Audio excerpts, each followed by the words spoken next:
Lost my two sisters 2 years ago. The things that were important to me at that time are no longer important to me now. I am taking a complete life skill, and we're going to see how that turns out.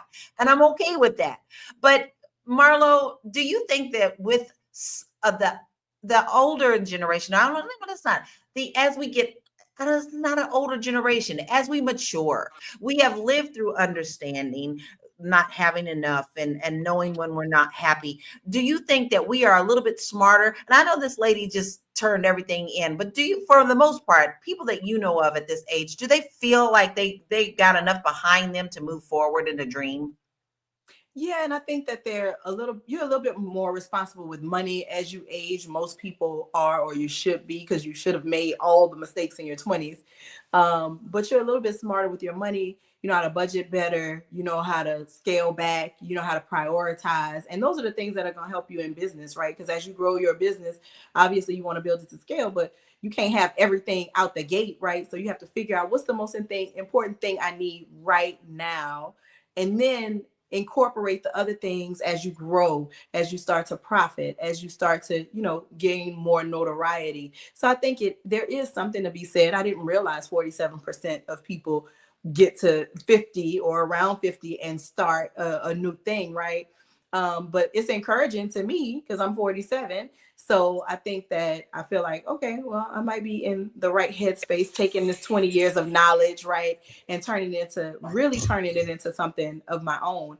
But I think that maturity and wisdom and how you wake up on your 40th birthday and you in the FUCKs, you don't have as many of them in your pocket, right? And then I was on I joined Constance Carter's Net 7, and we were talking about it, and everybody was like, "Oh yeah, but when you get to 50, they don't even let you in the FUCK store, right?" So we were joking about how your mindset shifts, and you need that mindset because when you're younger, you do worry about what people think. You do worry about what people say, even though it's none of your business. It does affect you, and so I think that the maturity that you need for longevity and growth, you definitely encounter it later in life. So thank you. I agree. I feel good. Listen, somebody asked me, I was telling people my last birthday was February 23rd, and I actually say to people, I'm 55.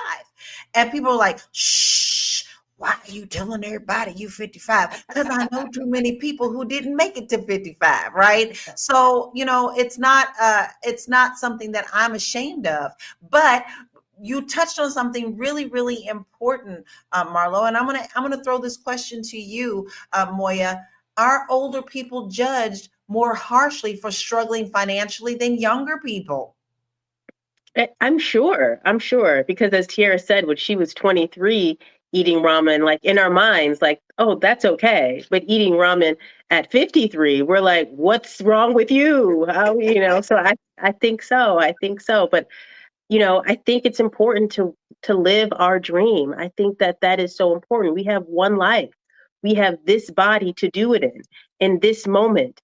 And so when God puts something on your heart to do, I think at some point in time, you need to give it your best in order to deliver what you've been called to do. I agree. I agree. I totally agree. And if you're able to get out there and do it, do it. Even if it makes just one person happy, and you shine your light and that made someone else happy,